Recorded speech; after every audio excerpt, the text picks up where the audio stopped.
السلام علیکم۔ پارہ نمبر 2، بسم اللہ الرحمن الرحیم۔ سَيَقُولُ السُّفَهَاءُ مِنَ النَّاسِ مَا وَلَّاهُمْ عَنْ قِبْلَتِهِمُ الَّتِي كَانُوا عَلَيْهَا قُلْ لِلَّهِ الْمَشْرِقُ وَالْمَغْرِبُ يَهْدِي مَن يَشَاءُ إِلَى صِرَاطٍ مُّسْتَقِيمٍ۔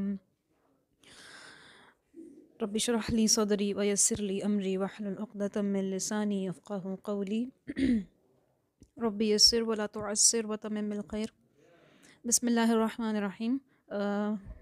سورۃ البقرہ کی آیت نمبر 142 سے پارہ نمبر 2 کی ابتدا ہوتی ہے۔ ان قریب کہیں گے لوگوں میں سے احمق اور بے وقوف لوگ، کس چیز نے پھیر دیا انہیں اس قبلے سے جس پر یہ تھے۔ کہہ دیجئے کہ اللہ ہی کے ہیں مشرق اور مغرب، وہ جس کو چاہتا ہے سیدھے راستے کی طرف ہدایت دیتا ہے۔ جب نبی علیہ الصلوۃ والسلام ہجرت کر کے مدینہ تشریف لائے تو 16 یا 17 ماہ تک کیا ہوا کہ بیت المقدس ہی قبلہ تھا۔ پھر آپ نبی علیہ السلام جو ہے ان کو اللہ کی طرف سے بیت اللہ کی طرف نماز پڑھنے کا حکم ہوا، تو اس پر جو تھے کافی اعتراضات اٹھے۔ یہود نے، منافقین نے، مشرکین نے، سب نے اعتراضات اٹھائے کہ قبلہ کیوں بدل دیا ہے، اگر یہ قبلہ ٹھیک تھا تو اتنی دیر کیوں لگائی اس کی طرف پلٹنے میں نا۔ تو یہ کوسچنز آ رہے تھے، تو جن کی جو نفی ہے اللہ تعالیٰ نے کی کہ اللہ فرماتا ہے کہ مشرق اور مغرب سب اللہ کے ہیں، اصل فرما برداری اور اطاعت جو ہے وہ اللہ کے حکم کو بجا لانا ہے۔ اب یہاں جو اس اللہ کے اس فیصلے پر اعتراض کرتا ہے تو وہ اس کو سفیہ کہا گیا ہے، وہ بیوقوف ہے، اس کو کہا گیا کہ وہ جو ہے اس کو عقل نہیں ہے۔ ایک طرح سے یہ امتحان بھی تھا کہ یعنی یہ تو اطاعت اور فرما برداری کا امتحان تھا نا، کہ کون نبی کی پیروی کرتا ہے، کیونکہ جو چینج مینجمنٹ ہوتی ہے وہ بہت مشکل ہوتی ہے۔ تو آگے، اے مسلمانوں، اسی طرح تو ہم نے تمہیں ایک امت وسط بنایا ہے تاکہ تم لوگوں پر گواہ ہو۔ اب یہاں پر اللہ تعالیٰ کیا فرما رہا ہے؟ وَكَذَلِكَ جَعَلْنَاكُمْ أُمَّةً وَسَطًا، ہم نے تمہیں امت وسط بنایا ہے، درمیانی امت، ایک تو درمیانی سینٹرڈ، اور دوسری جو ہے دوسرا جو اس کا مطلب کیا جاتا ہے امت وسط کا، وہ یہ ہے کہ مڈل اور متوسط، اور ایک طرح سے اس لیے بھی امت مسلمہ کو درمیانی کہا گیا کہ اس کے ایک طرف ابراہیم علیہ السلام ہیں، یعنی ملت ابراہیم ہے، اور دوسری طرف نبی علیہ الصلوۃ والسلام ہے، اور امت مسلمان جو ہیں وہ مڈل میں کھڑے ہیں۔ اب ہمارے جو فادر آف دا نیشن ہے، جو ابراہیم علیہ السلام کو کہا جاتا ہے، ان کی ملت پہ ان کی لیگیسی کنٹینیو کر رہے ہیں۔ اس کی سب سے جو بڑی اور پرفیکٹ مینیفیسٹیشن تھی وہ نبی علیہ الصلوۃ والسلام کی صورت میں اللہ نے ہمیں دکھائی، اور اس کے بعد جو مسلمان ہیں انہوں نے نبی کی لیگیسی کو فالو کرنا ہے۔ تو ایک طرح سے ابراہیم علیہ السلام کی لیگیسی فالو ہو رہی ہے۔ تو مسلمانوں کو اللہ نے بولا کہ امت وسط ہیں۔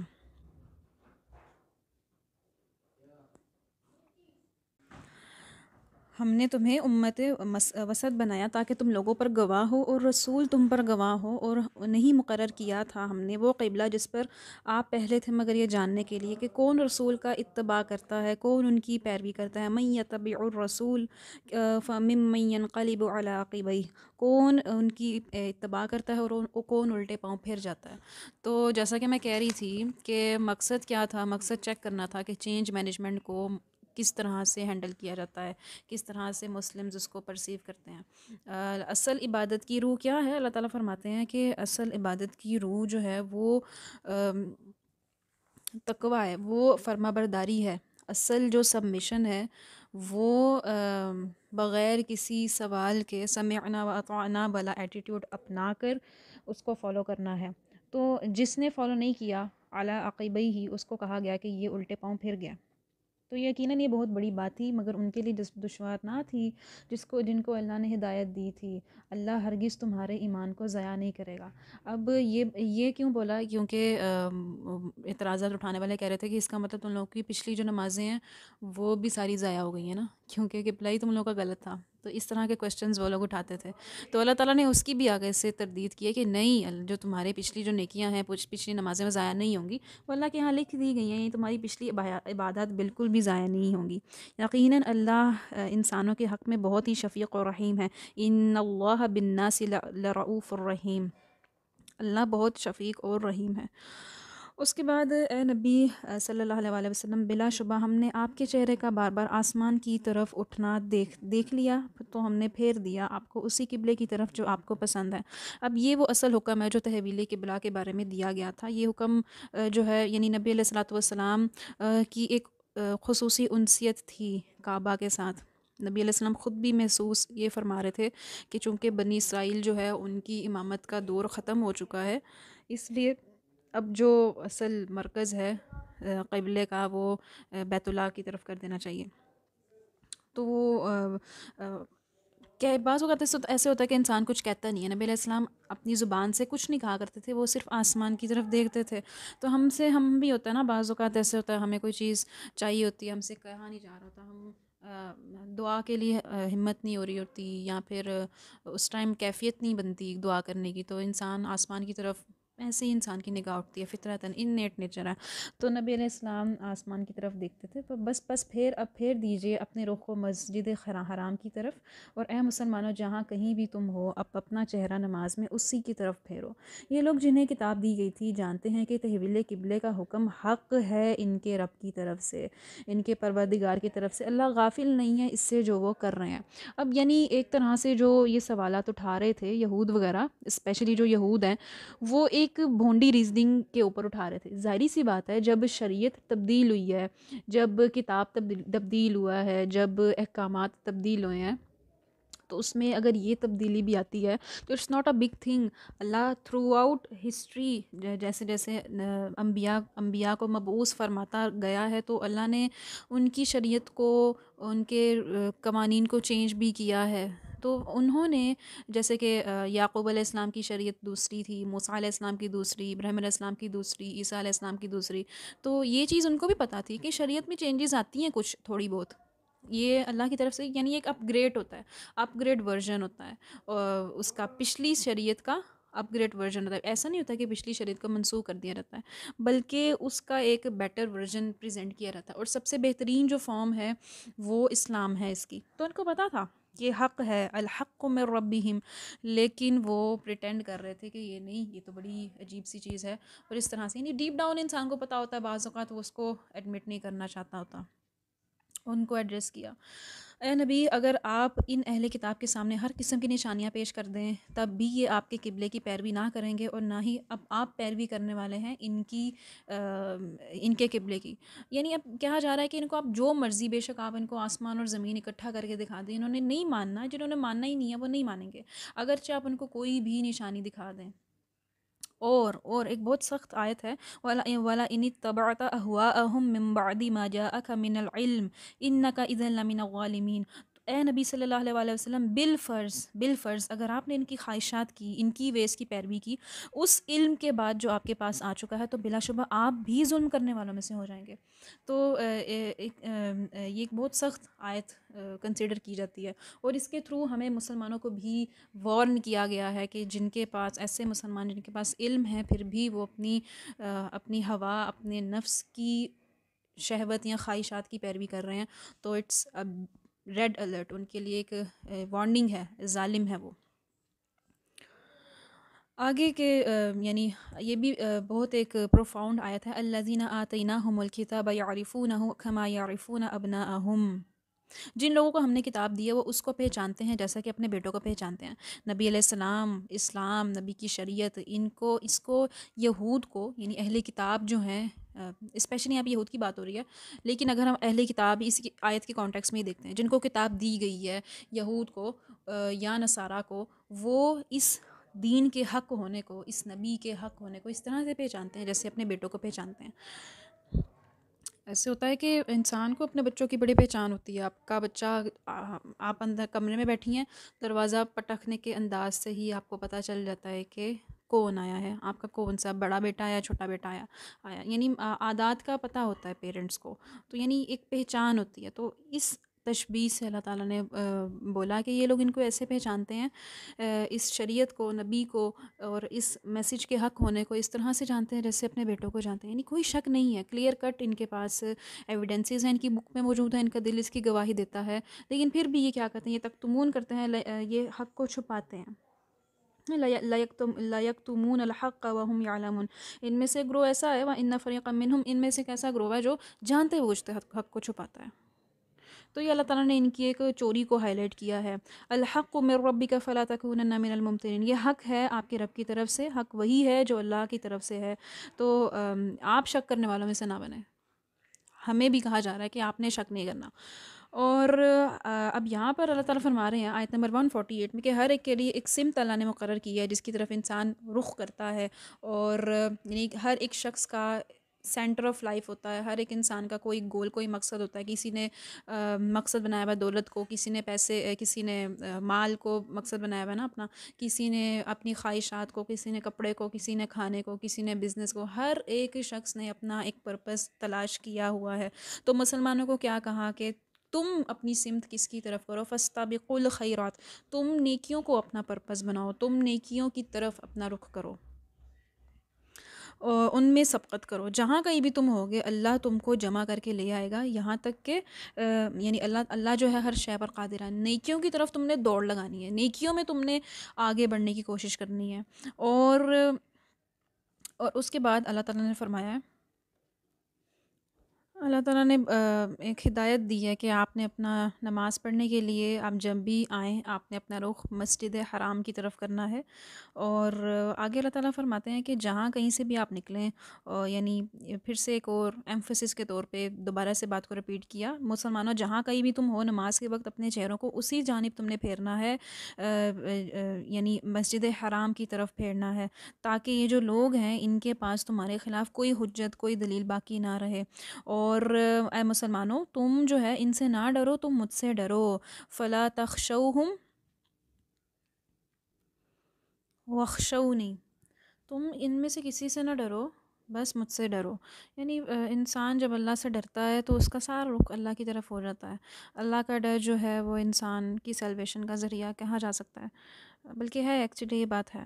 تم ان لوگوں سے کیوں نہ ڈرو، لوگ بڑی تلخ باتیں بھی کیا کرتے تھے مسلمانوں کو، کہ ان کا تو یقین ہی نہیں ہے، ان کی تو ایسی ہے، یہ تو ویسے ہیں، اپنے قول کے پکے نہیں ہیں، پہلے پتہ نہیں کیا کرتے تھے، اس طرح کی باتیں انسان کو چبھتی ہیں۔ اور بعض اوقات انسان ان باتوں کے ڈر سے بھی ایسا ہوتا ہے کہ ہم لوگ بھی کوئی کام کرنے جاتے ہیں تو بعض اوقات ہم لوگوں کی باتوں کے ڈر سے اس کام کو چھوڑ دیتے ہیں، وہ کام نہیں کرتے۔ کیوں؟ کیونکہ ہمیں ڈر ہوتا ہے۔ تو فلا تخشوہم، تم ان لوگوں سے نہ ڈرو، واخشونی، تم مجھ سے ڈرو۔ اللہ کا ڈر جب انسان کے دل میں آتا ہے تو انسان ریلیکسڈ ہو جاتا ہے، اسے کسی اور چیز سے ڈر نہیں لگتا۔ اور یہ بڑی مشکل بات ہے، یہ بڑی گہری بات بھی ہے، زندگی سمجھا سکتی ہے یہ بات انسان کو۔ تقویٰ جو ہے، تقویٰ کی اگر ہم ڈیفینیشن دیکھیں آگے جا کے دیکھیں گے۔ اس کے بعد یہاں پر آیت نمبر 151 سے اللہ تعالیٰ ہم ہدایت دے رہے ہیں، یعنی مسلمانوں کو بتا رہے ہیں کہ تمہارے اندر ہم نے ایک رسول بھیجا ہے، وہ کیا تمہاری کامیابی کے لیے ہم نے ایک رسول بھیجا ہے جو تمہارے سامنے یتلو علیکم آیاتنا ویزکیکم ویعلمکم الکتاب والحکمہ، جو تلاوت کرتا ہے تم پر ہماری آیات اور تمہیں پاک کرتا ہے، تمہارا تزکیہ کرتا ہے، تمہیں تعلیم دیتا ہے کتاب کی، حکمت کی۔ تو تمہاری فلاح کے لیے ہم نے رسول بھیجا ہے۔ رسول کی 4 صفات بتائیں، اللہ کی آیات کو سناتا ہے، انسانوں کو تزکیہ کرتا ہے، سنوارتا ہے، پیوریفائی کرتا ہے، کتاب اور حکمت کی تعلیم دیتا ہے انہیں، اور وہ باتیں سکھاتا ہے وَيُعَلِّمُكُمْ مَا لَمْ تَكُونُوا تَعْلَمُونَ، وہ باتیں سکھاتا ہے جو تمہیں پہلے معلوم نہیں تھیں۔ تو فَاذْكُرُونِي أَذْكُرْكُمْ وَاشْكُرُوا لِي وَلَا تَكْفُرُونَ، پس تم مجھے یاد رکھو، میں تمہیں یاد رکھوں گا، میرا شکر کرو، میری ناشکری نہ کرو۔ ٹو وے تھنگ ہے، تم مجھے یاد رکھو، میں تمہیں یاد رکھوں گا۔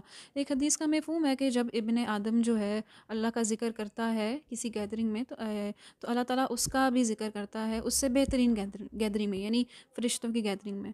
تو اور جب کوئی انسان جو ہے جس سے اللہ کو محبت ہوتی ہے تو اللہ سبحانہ وتعالیٰ جبریل کو بلا کر فرماتے ہیں کہ مجھے فلاں بندے سے محبت ہے، تم بھی اس سے محبت کرو۔ پھر جبریل علیہ السلام دوسرے مقرب فرشتوں کو بھی یہ چیز کہتے ہیں، اور جبریل کے کہنے سے جو باقی جو انہیبیٹنٹس ہوتے ہیں ہیونس کے، اینجلز جو ہوتے ہیں، وہ بھی اس شخص سے محبت کرتے ہیں۔ تو یہ بہت بڑی چیز ہے۔ تو انسان جو ہے اللہ کو یاد رکھتا ہے تو اللہ سبحانہ وتعالیٰ فرما رہے ہیں کہ میں تمہیں یاد رکھوں گا، تم میرا شکر کرو، میری ناشکری نہ کرو۔ یہاں پر ایک چیز کو لنک کیا، اللہ کی یاد کے ساتھ شکر کو لنک کیا ہے۔ کیوں کیا ہے؟ کیونکہ انسان جب گریٹیٹیوڈ کی فیلنگ سے گزر رہا ہوتا ہے تو آٹومیٹکلی اس کو اپنا یعنی دینے والا یاد آتا ہے۔ آپ اگر نارمل ڈیلنگس میں بھی بات کریں، کوئی شخص ہم پر احسان کرتا ہے، ہمارے دل میں شکر کی کیفیت ہوتی ہے۔ ہم پھر جب بھی وہ چیز دیکھتے ہیں جو ہم نے اس سے لی ہوتی ہے، ہمیں وہی بندہ یاد آتا ہے۔ تو میری زندگی میں میرے سامنے کتنی نعمتیں ہیں، مجھے ان نعمتوں کو دیکھ کے اللہ یاد ہی نہ آئے تو میں تو پھر ناشکری ہوں، میں تو پھر قنوط کا شکار ہوں۔ ان الانسان لربہ لکنود، میں تو پھر قنوط کا شکار ہوں۔ میرے ارد گرد ہر نعمت اللہ کی دی ہوئی ہے، اور میں اتنی ناشکری ہوں کہ میں ان کو ایکنالج ہی نہیں کر رہی نعمتوں کو، ان کو ریئلائز ہی نہیں کر رہی، اور میں ان کو جب ریئلائز نہیں کرتی تو پھر میں اللہ کو یاد بھی نہیں کرتی۔ آپ دیکھیں کچھ لوگ ایسے ہوتے ہیں کہ ان کو بڑا کچھ دیا ہوتا ہے، اللہ نے بہت بسٹو کیا ہوتا ہے، لیکن فار گرانٹیڈ لی ہوتی ہے انہوں نے چیزوں کو، کبھی لنک نہیں کیا اپنی نعمتوں کو اللہ کے ساتھ، اس کے احسانات کے ساتھ۔ تو شکر جو ہے، انسان اپنے اندر گریٹیٹیوڈ، اپنے اندر شکر کو پریکٹس کریں۔ اور اس کو کب انسان پریکٹس کرتا ہے؟ جب وہ چھوٹی چھوٹی اپنی ارد گرد کی چیزوں کو آبزرو کرتا ہے۔ آبزرویشن پڑھ کے آئے ہیں شروع میں، وہ علامہ آدم الاسماء پہلے پارے میں پڑھ کے آئے ہیں آپ سب۔ تو آبزرویشن جب انسان اسٹرانگ کرتا ہے تو آٹومیٹکلی وہ گریٹفل ہوتا ہے، اور جب وہ گریٹفل ہوتا ہے تو آبویسلی اپنی کریٹر جس نے اس کو یہ ساری نعمتیں دی ہیں اس کو وہ یاد آتا ہے۔ تو یہ ایک سائیکل ہے، ایک ریلیشن ہے اس کے اندر۔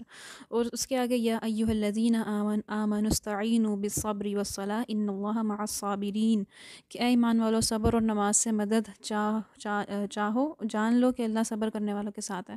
پچھلے پارے میں آپ نے استعانت مانگی تھی اللہ سے، ایاک نعبد و ایاک نستعین، پہلے بارے میں مانگی تھی نا مدد، ہم تیری عبادت کرتے ہیں اور عبادت کرنے کے لیے ہمیں تیری مدد بھی چاہیے، استعانت۔ اب یہاں پر دوسرے بارے میں اللہ تعالیٰ نے بتا دیا کہ استعانت کیسے، اللہ کی مدد کیسے حاصل کی جا سکتی ہے، کہ استعینوا بالصبر والصلاۃ، صبر سے، نماز سے، اور ایک بشارت بھی دے دی کہ ان اللہ مع الصابرین۔ تو یہ ساری چیزیں لنک ہیں، کتنی سیمیٹری ہے ہر چیز میں۔ اور اس کے بعد ساتھ ہی یعنی صبر کا ذکر کرنے کے بعد یعنی اس کی پیک کو مینشن کیا۔ صبر کی پیک کیا ہے؟ موت، کسی پیارے کی خدا نخواستہ ڈیتھ ہو جاتی ہے انسان کو، جو جس لیول کا صبر اس وقت چاہیے ہوتا ہے نا، وہ ایک کہ الفاظ نہیں ہے کہ انسان کس طرح سے اس کیفیت کو بیان کرے۔ اپنے کے چلے جانے کا غم، اس کی کمی، اس کو محسوس جب انسان کرتا ہے تو بڑی تکلیف ہوتی ہے۔ تو یہاں پر یہ بہت سخت صبر کی آزمائش ہوتی ہے۔ اس کو مینشن کیا کہ وَلَا تَقُولُوا لِمَن يُقْتَلُ فِي سَبِيلِ اللَّهِ أَمْوَاتٌ بَلْ أَحْيَاءٌ وَلَٰكِن لَا تَشْعُرُونَ، مت کہو جو اللہ کی راہ میں قتل ہو جائیں کہ وہ مردہ ہیں، مردہ نہیں، وہ زندہ ہیں، تمہیں اس کا شعور نہیں ہے۔ اور ساتھ ہی بتا دی، یعنی صبر کے بعد موت کا ذکر کیا، اور پھر ساتھ ہی زندگی میں آنے والی جو پرابلمز ہیں جو انسان کو موت سے بھی بدتر لگتی ہیں۔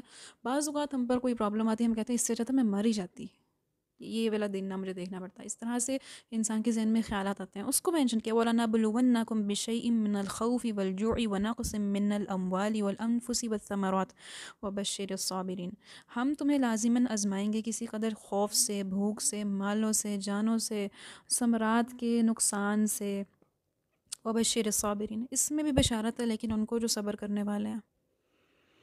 اور صبر کرنے والوں کی کوالٹی کیا ہے؟ کہ وہ نماز سے مدد حاصل کرتے ہیں۔ الذین اذا اصابتهم مصیبۃ قالوا انا للہ وانا الیہ راجعون، ایک اور کوالٹی مینشن کی کہ وہ لوگ کون ہیں ان کو جب بھی کوئی مصیبت آتی ہے تو یہ کہتے ہیں کہ ہم اللہ کے ہیں، اسی کی طرف ہم نے پلٹ کے جانا ہے۔ اپنی ایگزسٹنس کو لنک کیا کس سے؟ اللہ کے ساتھ، اور اس چیز کو اکنالج کیا کہ میں تو فانی ہوں، میں نے ایک نہ ایک دن چلے جانا ہے۔ تو اولئک علیہم صلوات من ربہم ورحمہ واولئک هم المہتدون، یہی وہ لوگ ہیں جن پر ان کے رب کی عنایتیں ہیں، رحمت ہے، اور یہی لوگ ہدایت یافتہ ہیں، یہی لوگ ہدایت پانے والے ہیں۔ پھر آگے سے صفا اور مروہ کا ذکر کیا ہے، یعنی صفا اور مروہ کی پہاڑی کا یہ اللہ کے شعائر اللہ، ان کو اللہ کے شاعر ہیں۔ اور اب یہاں سے حج کے احکامات شروع ہو جاتے ہیں۔ یعنی دین کے لیے انسان کو ہر چیز کی قربانی دینی پڑتی ہے، اور وہ پیچھے ہم نے دیکھا نا، یعنی قربانی جب انسان دیتا ہے اس کی پیک کیا ہے، وہ شہید ہو جاتا ہے اللہ کی راہ میں، یا پھر اگر زندگی میں زندہ رہ کے قربانی دیتا ہے تو وہ اپنے زندگی میں آنے والی پرابلمس پہ صبر کرتا ہے، بھوک پیاس، مال کی کمی، جو بھی پرابلم ہے اس پہ وہ صبر کرتا ہے۔ تو قربانی ہے، قربانی کہ اس کو مینشن کرنے کے بعد قربانی کی پیک، صفا اور مروہ قربانی کی علامت ہے۔ حضرت حاجرہ نے جو جس لیول کی قربانی، جس لیول کا سیکریفائز انہوں نے وہاں پر کیا، جس لیول کے صبر کا مظاہرہ انہوں نے وہاں پر کیا، صفا اور مروہ میں جب انہوں نے چکر لگائے، اس کی مثال دی ہے۔ تو انفرادی خوبیاں پیدا کرنے کی اللہ تعالیٰ نے یہاں پر ہمیں تعلیم دی ہے کہ قربانی کا جذبہ ہونا چاہیے تمہارے دل میں، حق کو تم نے چھپانا نہیں ہے، تمہاری زندگی کو دیکھ کر اظہار حق ہو جائے۔ یہ مینشن ہے۔ تو جو حق چھپانے والے ہیں، اولئک یلعنہم اللہ و یلعنہم اللاعنون، لاعنون، حق چھپانے والوں پر اللہ نے لعنت کی ہے۔ تو اگر انسان جو ہے اس کے یعنی وہ حق کو چھپا رہا ہے، جو نشانیاں اللہ نے دی ہیں ہدایت کے بعد، ہدایت کو اللہ نے اس پہ واضح کیا ہے اور وہ اس کو چھپاتا ہے، تو اس پہ اللہ کی لعنت ہے، سوائے ان کی ایکسیپشن ہے جو کہ توبہ کر لیں یا پھر اپنی اصلاح کر لیں۔ فَأُولَئِكَ أَتُوبُ عَلَيْهِمْ، ان کی توبہ میں قبول کروں گا، اللہ تعالیٰ نے گارنٹی دے دی ہے، توبہ کرنی شرط ہے۔ اور پھر ذکر کیا کہ جو کفر کرتے ہیں اس حال میں مر جاتے ہیں، تو ان پر بھی کس کی، اولئک علیہم لعنت اللہ والملائکۃ والناس اجمعین، ان پر بھی لعنت ہے اللہ کی، اس کے فرشتوں کی، تمام انسانوں کی۔ اور یہ لوگ جو ہیں یہ ہمیشہ اس لعنت کی کیفیت میں خالدین فیہا، ہمیشہ رہیں گے، ان پر سے جو عذاب ہے اس میں کوئی بھی کمی نہیں کی جائے گی۔ وَإِلَٰهُكُمْ إِلَٰهٌ وَاحِدٌ لَا إِلَٰهَ إِلَّا هُوَ الرَّحْمَٰنُ الرَّحِيمُ، تمہارا الہ ایک ہی الہ ہے، اس کے سوا کوئی الہ نہیں ہے، وہ رحمان ہے، وہ رحیم ہے۔ إِنَّ فِي خَلْقِ السَّمَاوَاتِ وَاخْتِلَافِ اللَّيْلِ وَالنَّهَارِ وَالْفُلْكِ الَّتِي تَجْرِي فِي الْبَحْرِ بِمَا يَنفَعُ النَّاسَ، کہ یقیناً آسمان اور زمین کی جو خلقت ہے اور رات دن کے الٹ پلٹ کے آنے جانے میں، کشتیوں میں، جہازوں میں، سمندروں میں، جو بھی منفع بخش سامان لے کے چیزیں چل رہی ہیں انسان کے لیے، یا جو بھی آسمان سے اللہ نے اتارا ہے، یعنی پانی، برسات وغیرہ، یہ یا پھر زندگی جو ہے مردہ سے جو زمین زندہ ہوتی ہے، بیرن لینڈ کو اللہ فرٹائل کر دیتا ہے، ان سب چیزوں میں کیا ہے، اس میں ان لوگوں کے لیے یعقلون، جو عقل سے کام لیتے ہیں، ان کے لیے نشانیاں ہیں، یعنی فزیکل فینومینا آف نیچر کو مینشن کر کے بولا کہ اس میں نشانیاں ہیں ان لوگوں کے لیے جو کہ عقل والے ہیں۔ اور کچھ ایسے بھی ہیں جو اللہ کو چھوڑ کر کچھ ایسی چیزوں کو لوگوں میں سے یعنی اس کا ہمسر اور مد مقابل بنا دیتے ہیں، اور ان سے ایسی محبت کرنے لگتے ہیں جیسی اللہ سے کرنی چاہیے، کہ والذین یعنی کیا کرتے ہیں کہ یعنی ند بنا لیتے ہیں، اللہ کے ساتھ ہمسر بنا لیتے ہیں، ان سے ایسی محبت کرتے ہیں، یحبونہم کحب اللہ، جیسی اللہ سے کرنی چاہیے۔ لیکن والذین آمنوا اشد حبا للہ، لیکن ایمان والے تو ایسے ہوتے ہیں جو اللہ کی محبت میں شدید ہوتے ہیں۔ تو یہاں سے واضح ہوا کہ انسان کے دل میں اگر کسی چیز کی محبت بہت زیادہ ہے، وہ محبت اگر کلیش کر رہی ہے اللہ کی محبت کے ساتھ، یا پھر اس شخص کے دل میں اللہ کی پوزیشن کے، اللہ کے رتبے کے ساتھ، تو انسان کو واقعی غور و فکر کرنے کی ضرورت ہے اپنے دل کی اسٹیٹ پہ، کہ میں کریشن کو کریٹر پہ فوقیت دے رہا ہوں۔ اور ایمان والوں کی ایک صفت یہاں پہ کیا بیان ہوئی ہے، اشد حبا للہ، وہ تو اللہ یعنی شدید ہوتے ہیں اللہ کے ساتھ محبت میں، اللہ سبحانہ تعالیٰ کے ساتھ محبت میں ان کی شدید ترین ہوتی ہے۔ اور جو ظلم کرنے والا ہے قیامت کے دن وہ دیکھے گا کہ اللہ کی پاس ہے ساری جو قوت ہے، ان القوت للہ جمیعا، قوت ساری کی ساری اللہ کے پاس ہے، وہ وہاں پر دیکھ لے گا سب کچھ۔ اور وہ لوگ جنہوں نے اپنے یعنی اپنے آپ کو یعنی اپنے پیرووں سے اظہار برات کریں گے، وہ لوگ جن کو فالو کیا جاتا تھا، کوئی بڑا پیر ہے اس کو لوگ سجدے کر رہے ہیں یا کیا کر رہے ہیں، وہ یہ سب لوگ آپس میں ایک دوسرے سے اعلان برات کر دیں گے اور عذاب سے دو چار ہوں گے یہ لوگ۔ اور یعنی جو ان کی پیروکار ہوں گے، ان کے جو مریدان ہوں گے، وہ بولیں گے کہ ہمیں ایک بار لوٹنا نصیب ہو جائے۔ اب دیکھیے یہ انسان یہ بے عقلی کی علامت ہے۔ پیچھے اللہ نے بولا کہ یعقلون، عقل والوں کا ذکر کیا، اور ساتھ ہی اس چیز کو مینشن کیا کہ تمہارے اندر اگر عقل ہے تو تم کسی کو اللہ کا مقام نہیں دو گے۔ یہ ایک بہت احمقانہ چیز ہے. انسان کو ہنسی آتی ہے دیکھ کے کہ اتنا عقل مند شخص جو کہ سبزیوں کا بھاؤ ہوتا وہ جانتا ہے، جو کوئی سبزی میں ذرا سا رکھنا ہو، کوئی ذرا سی پرابلم ہو تو وہ کھانے کو پڑ جاتا ہے اگلے کو. یعنی اپنے بزنس میں زگ زینگنگ اگر ہو جائے، کسی سے کوئی پرابلم ہو، یعنی باریک بینی سے ہر چیز کو دیکھتا ہے. لیکن جب دین کی بات آتی ہے تو کورا ان پڑھ جاہل، جس کے مرضی اس کو پیچھے لگا دو. تو ایسے لوگ بہت احمق ہوتے ہیں. ایسے لوگوں پہ ہنسی بھی آتی ہے، ایسے لوگوں کی حالت کو دیکھ کے دکھ بھی ہوتا ہے کہ آپ نے دنیا کے معاملات میں تو بڑی ایک ایکسپرٹیز حاصل کر لی ہے، لیکن اپنے دین میں دیکھیں آپ تو بچے سے بھی بدتر ہیں. تو ان کی جو اعمال ہیں کہ اللہ نے ایک بڑی سخت سٹیٹمنٹ دی کہ کذالک یریہم اللہ اعمالہم حسرات.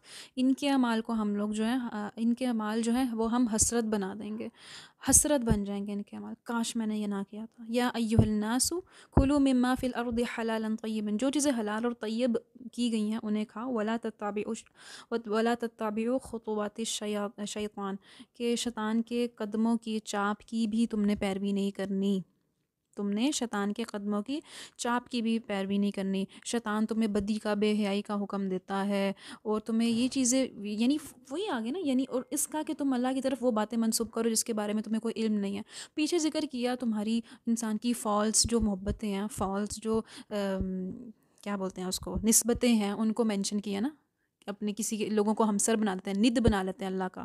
ہاں، اور یہ انسان کب کرتا ہے؟ جب انسان اللہ کے ساتھ وہ چیزیں منسوب کرنا شروع کر دیتا ہے جو اس کی ہے ہی نہیں. یعنی قل هو اللہ احد، اللہ کی صفت ہے کہ وہ یکتا ہے، کوئی اس کا ہمسر نہیں ہے. انسان جب اللہ کا ند نکالتا ہے، انسان جب اللہ کا کوئی شریک یا ہمسر بناتا ہے تو وہ ایک بالکل الٹ ڈائمینشن کو فالو کر رہا ہوتا ہے. اللہ کے ساتھ وہ باتیں منسوب کر رہا ہوتا ہے جو اللہ نے اس کو حکم ہی نہیں دیا.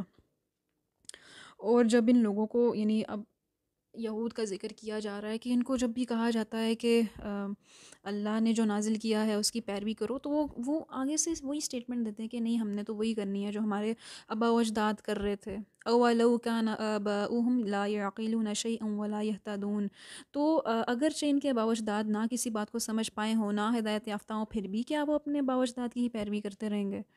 تو یہ جو لوگ کہتے ہیں نا کہ میں نے اپنے بڑوں کو ایسے کرتے دیکھا ہے، میرے پیرنٹس ایسے کرتے تھے، وہی ہے نا، پیچھے عقل کی ہی بات ہے. یہ بھی عقل سے ہی لنکڈ ہے کہ انسان تھوڑی خود تحقیق کر لے کہ اللہ کے بندے دیکھ لو کہ یہ چیز ہے موجود یا نہیں، یہ چیز کسی نے کہی بھی ہے یا نہیں ہے. خود سے آپ کہانیوں پہ، فالس باتوں پہ، فیبریکیشنز پہ بلیو کر رہے ہیں. تو یہ بھی کم عقل ہونے کی نشانی ہے. پہلی کم عقل ہونے کی نشانی کیا ہے کہ انسان کائنات پہ تدبر نہیں کرتا، آبزرویشن نہیں کرتا کائنات کی نشانیوں میں. جو نہیں کرتا وہ کم عقل ہے. دوسری کہ وہ نسبتیں لگا لیتا ہے. تیسری کہ وہ اللہ کے ساتھ ایسی جھوٹ منسوب کرنے لگ جاتا ہے. چوتھی کہ وہ جو ہے وہ تصدیق نہیں کرتا. تو یہ تھرو آؤٹ یہ ایک سیمیٹری چل رہی ہے. اور کفار کی ایک مثال دی کہ یہ لوگ جو ہیں، یہ لوگ جن لوگوں کو پکار رہے ہیں یہ ایسے ہیں جیسے ان کی پکار جو ہے ایسی چیز کو پکار رہے ہیں جو ان کی آواز نہیں سنی. نہیں، میں ایسے جا کے بول دوں نا، ایسے اگر ہو کہ میں کسی پتھر کے سامنے جا کے کھڑی ہو جاؤں اور میں اس کو بولوں کہ اٹھو مجھے کھانا دو، اٹھو مجھے کھانا دو، میں سارا دن یہی بولتی رہوں، تو کیا وہ پتھر اٹھ کے مجھے کھانا دے دے گا؟ نہیں. تو کفار جو ہیں جب وہ کسی ایسی چیز کو پکارتے ہیں، وہ پکار اور آواز جو ہے وہ ایسی ہے. بہرے ہیں، گونگے بھی ہیں، اندھے بھی ہیں. یہ لوگ عقل سے کام نہیں لیتے. جس کو بھی یہ لوگ پکار رہے ہیں نا، اس کی ایسی کنڈیشن ہے کہ وہ کسی پتھر کے سامنے جا کے کھڑے ہو جاتے ہیں اور وہ کھڑے رہتے ہیں اور اس کو سنتا ہی نہیں ہے. پھر سے بولا کہ جو پاکیزہ چیزیں ہم نے تمہیں دی ہیں، کلوا من طیبات ما رزقناکم واشکروا للہ. جو پاکیزہ چیزیں ہم نے تمہیں دی ہیں ان میں سے کھاؤ اور اللہ کا شکر ادا کرو. پھر اب یہاں پر شکر سے لنک کیا ہے. انسان جو چیز کنزیوم کرے گا، کھائے گا، پیے گا، وہ پھر گریٹفل ہوگا. ان کنتم ایہ تعبدون، اگر تم واقعتاً اسی کی عبادت کرنے والے ہو. تو جو عابدین ہیں، جو عبادت کرنے والے ہیں، ان کی بھی ایک کوالٹی یہاں پہ مینشن ہوگی کہ وہ شکر گزار ہوتے ہیں. شکر یہ کی ہے. شکر انسان کو مجبور کرے گا کہ وہ اپنے سر کو اللہ کے سامنے جھکائے. اس کے بعد اب یہاں پر تھوڑے سے فقہی احکامات ہیں اللہ نے مردار کو خنزیر کا گوشت یعنی مردار حرام بہتا ہوں مردار کو حرام کیا ہے، بہتا ہوا جو خون ہے اس کو حرام کیا ہے، سور کا گوشت حرام کیا ہے، اور وہ گوشت جو اللہ کے نام پر ذبح نہیں کیا گیا، غیر اللہ کے نام پہ ذبح کیا گیا ہے، اس کو حرام کیا ہے۔ اور پھر سے ان کا ذکر کیا گیا ہے جو اللہ کی آیات کو تھوڑی قیمت پہ بیچتے ہیں، حق کو چھپاتے ہیں، یہ لوگ کیا کر رہے ہیں کہ یہ لوگ اولئک ما یأکلون فی بطونہم الا النار، یہ اپنے پیٹوں کو آگ سے بھر رہے ہیں۔ اللہ ان سے بات بھی نہیں کرے گا، ولا یکلمہ اللہ یوم القیامہ، اللہ ان سے قیامت کے دن بات بھی نہیں کرے گا، ولا یزکیہم، انہیں پاک بھی نہیں کرے گا، اور ان کے لیے دردناک عذاب ہے۔ اللہ نہ ان سے بات کرے گا، نہ ان کو پاک کرے گا، نہ ان کا تزکیہ کرے گا، یہ لوگ جو ہیں ایسے ہی کھڑے رہیں گے، ان کو کوئی پوچھنے والا نہیں ہوگا۔ تو یہ لوگ انہوں نے ہدایت کے بدلے میں گمراہی خریدی ہے، مغفرت کے بدلے عذاب خریدا ہے، اور یہ لوگ یعنی فما اصبرہم علی النار، تو یہ کس قدر صبر کرنے والا دوزخ پر۔ یہ بڑا ایک تعجب کا اور بڑی ایک سرکیسٹک اسٹیٹمنٹ آپ کہہ لیں کہ بڑا ہی ان کا حوصلہ ہے کہ دوزخ پہ یہ لوگ صبر کر رہے ہیں، ایسے کام کر کے، ایسی حرکتیں کر کے۔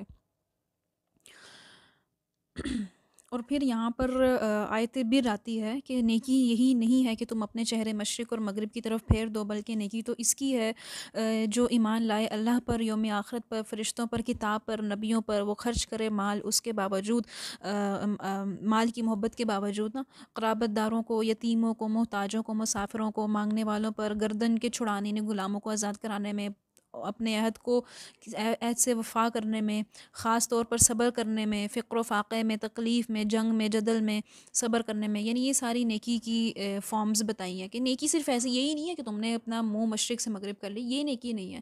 نیکی کی جو اصل جو اسپیکٹرم ہے وہ دکھایا، وہ ڈیفینیشن اللہ نے بتائی کہ نیکی کیا ہے۔ پیچھے ابھی تک ہم نے آیت نمبر 142 سے 177 کا جو اگر آپ کرکس کہیں تو بیت المقدس کو ہٹا کر خانہ کعبہ کو قبلہ بنایا، اور اس پر معلوم بھی ہوگا کہ حقیقی معنوں میں اللہ کی اطاعت کرنے والا کون ہے، اور امت مسلمہ جو ہے وہ حق بات کی شہادت دینے والی ہے، قولی فعلی اپنے اعمال سے اس کا اظہار کرتی ہے، ہر پہلو سے اسلام کی گواہی دے رہی ہے، امت وسط بنایا ہے، اور اس امت میں ایک نبی کو کھڑا کیا جو کہ کلام کو باہم پہنچاتے بھی تھے، تزکیہ بھی کرتے تھے، آیات پڑھ کے سناتے بھی تھے، اور خوبیاں بتائی اسلام کے، یعنی اسلام کا جو وہ کرتے ہیں، پارٹ پڑھتے ہیں نا ہم مسلمان ہیں، اس کے لیے قربانی کی شرط لگائی، ایک قربانی دینی پڑے گی، موت سے آزمایا جائے گا، نقصانوں سے آزمایا جائے گا، یہ مینشن کیا۔ پھر اللہ سے بے پناہ محبت کے بغیر قرآن پر عمل نہیں کر سکتا انسان، اگر اس نے اپنی نسبت اللہ کے علاوہ کسی اور سے لگائی ہیں تو وہ بھی جو ہے وہ نیکی کی روح کو نہیں پہنچ سکتا۔ شیطان سے بچنا ہے، شیطان اچھے میں سے برا نکال دیتا ہے، بے حیائی کی طرف بیچتا ہے، حلال اور حرام کی تمیز کرنے کا کہا کہ پاک چیزوں میں سے کھانا ہے، کھانے میں کیا کھانا ہے، وہ بھی ساری چیزیں یہاں پر مینشن کیا ہے۔ اب آیت نمبر 178 سے 242 تک آلموسٹ جو ہے شریعت کے احکامات آ رہے ہیں، تقریباً 23 احکامات بتائے جاتے ہیں۔ ایک تو قصاص آ گیا نا، جان کے بدلے جان اگر سلامت جان ہے، تو اگر جان انسان کی ٹھیک ہے، خون ریزی نہیں ہو رہی، تو معاشرے میں امن ہے، تو جان کے بدلے جان کی بات کی، آدمی کے بدلے آدمی، عورت کے بدلے عورت۔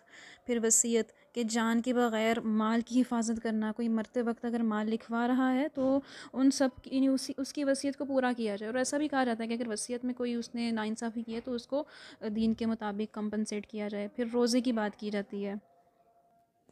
اور ایک چیز آپ نوٹ کریں گے جو شریعت کے احکامات ہیں تھرو آؤٹ، اس میں بار بار جو ہے تقویٰ کی بات کی جا رہی ہے، یا اولی الالباب لعلکم تتقون، ہاں، تو جہاں پر احکامات کی بات آتی ہے وہاں پہ سبمیشن، اطاعت، انسان کے ایمان کا امتحان وہاں پہ شروع ہو جاتا ہے۔ انسان کے سارے جو دعوے ہیں نا دین کے یا پھر اچھا مسلمان ہونے کے، ان سب کی پول کھل جاتی ہے۔ تو انسان اگر تقویٰ اختیار کرنے والا ہے تو وہ اپنے آپ کو اللہ کی اطاعت میں سر تسلیم خم کرے گا۔ پھر روزوں کے احکامات آتے ہیں کہ کتب علیکم الصیام، کہ تم پر روزے فرض کیے گئے جس طرح تم سے پہلے لوگوں پر فرض کیے گئے تھے، لعلکم تتقون، تاکہ تمہارے اندر تقویٰ پیدا ہو۔ یہاں پر بھی تقویٰ سے لنک کیا، ایام معدودات، گنتی کے چند دن ہیں، اس میں اپنے آپ کو جتنا تھکانا تھکا لو، عبادت کرنی ہے کر لو۔ تمہارے لیے روزہ مقرر کیا جب اللہ نے کہا ہے رک جاؤ تب تم رک جاؤ، جب اللہ کہے گا کھولو تب تم کھولو۔ اگر کوئی سفر میں ہے اس کی بھی ایکسیپشنس کو مینشن کیا، کوئی سفر میں ہے تو سفر کے بعد اگر کوئی بیمار ہو تو صحت پانے کے بعد اپنی روزوں کی جو چھوٹے ہیں ان کی گنتی کو پورا کر لے۔ کوئی اگر ایسا بیمار ہے کہ وہ یعنی پرماننٹ النس ہے اس کی، تو اس سے روزہ رکھا ہی نہیں جا رہا، اور وہ اس قابل نہیں ہے کہ وہ رمضان کے روزے رکھے نا، تو وہ ایک روزے کے بدلے ایک غریب کے کھانے کا فدیہ دے دے گا۔ تو یہ ایکسیپشن اللہ نے لگا کے دی ہے انسان کو۔ اور اسی کے اندر ایک بڑی مشہور آیت ہے، شہر رمضان الذی انزل فیہ القرآن ھدی للناس وبینات من الہدی والفرقان۔ یہ اس کی ساری آیت ہے، اس کا ہم ترجمہ دیتے ہیں۔ رمضان کا مہینہ وہ ہے جس میں قرآن نازل کیا گیا لوگوں کے لیے ہدایت بنا کر، اور ہدایت اور حق اور باطل کے درمیان امتیاز، فرقان، کسوٹی کی روشن دلیلوں کے ساتھ۔ تو جو کوئی بھی تم میں سے اس مہینے کو پائے، یا جو شخص بھی اس مہینے میں مقیم ہو، اس پر لازم ہے کہ روزے رکھے۔ جو بیمار ہے یا سفر میں وہ تعداد پوری کر لے۔ اللہ تمہارے ساتھ آسانی چاہتا ہے، تمہارے ساتھ سختی نہیں چاہتا، اور اس نے تمہیں یہ ہدایت دی ہے تاکہ تم شکر ادا کرو۔ اچھا، یہاں پر اللہ نے ایک نا ٹرائنگل دیا ہے رمضان کا، روزے کا، تقوی کا۔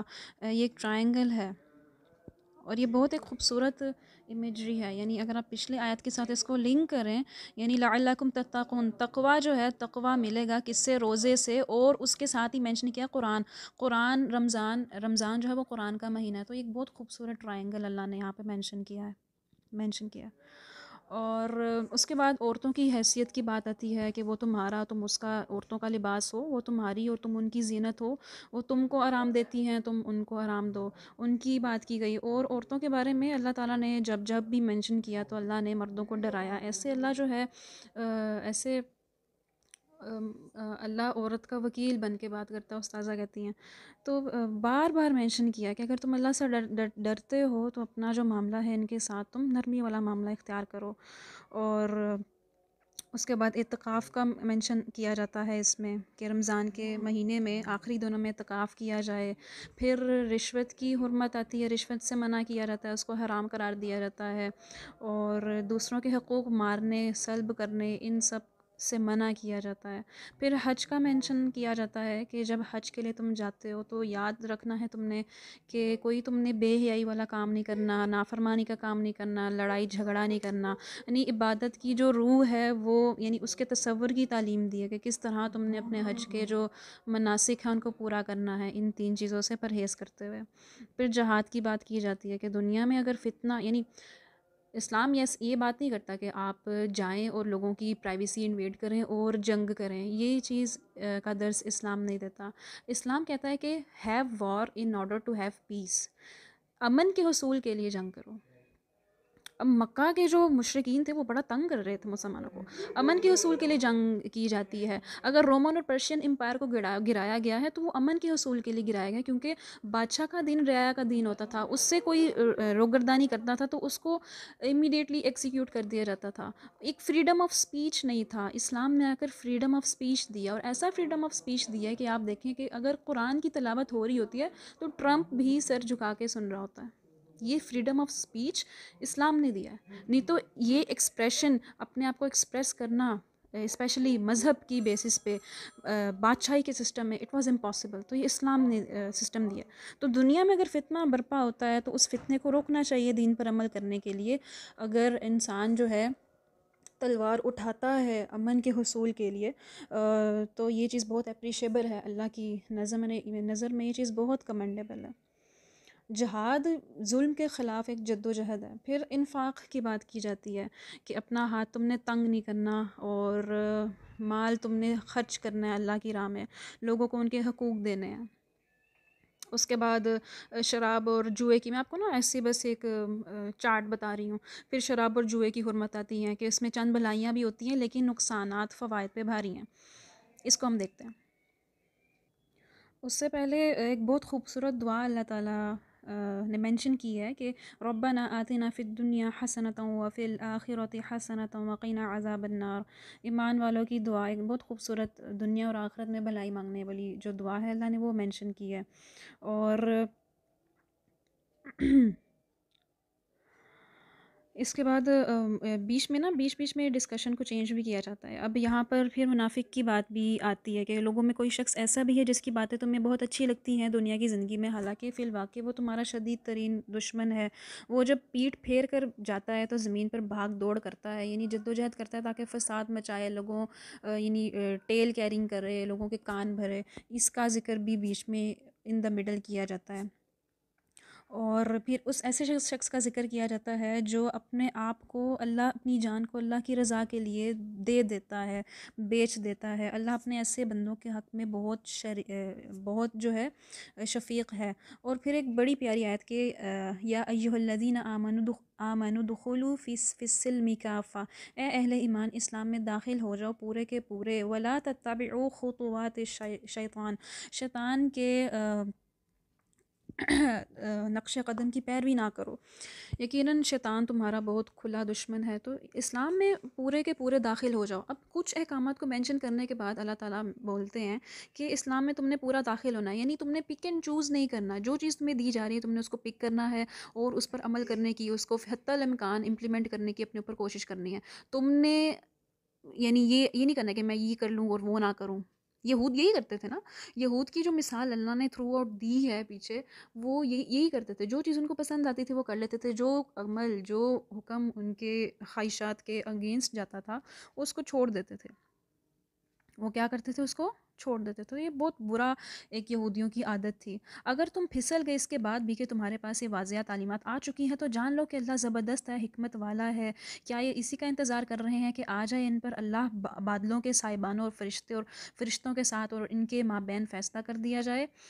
یعنی اللہ تعالیٰ نے بنی اسرائیل کو مینشن کیا ہے کہ سل بنی اسرائیل، پوچھ لو بنی اسرائیل سے کہ ہم نے انہیں کتنی روشن نشانیاں دکھائیں، اور کوئی بدل ڈالے اللہ کی نعمت کو بعد اس کے کہ وہ اس کے سامنے آ گئی ہو تو اللہ سزا دینے میں بھی بہت سخت ہے. بیچ میں زُیِّنَ لِلَّذِینَ کَفَرُوا الْحَیَاةُ الدُّنْیَا وَیَسْخَرُونَ من الذین آمنوا، ان کافروں کے لیے دنیا کی زندگی بڑی مزین کر دی گئی ہے. اور جن لوگوں نے تقویٰ کی روش اختیار کی تھی، قیامت کے دن وہ ان کے اوپر ہوں گے اور اللہ جو ہے ان کو رزق عطا فرمائے گا، یعنی بے حساب رزق دے گا ان لوگوں کو جو کہ اللہ کے احکامات پر عمل پیرا ہونے کی حتی الامکان کوشش کر رہے ہیں.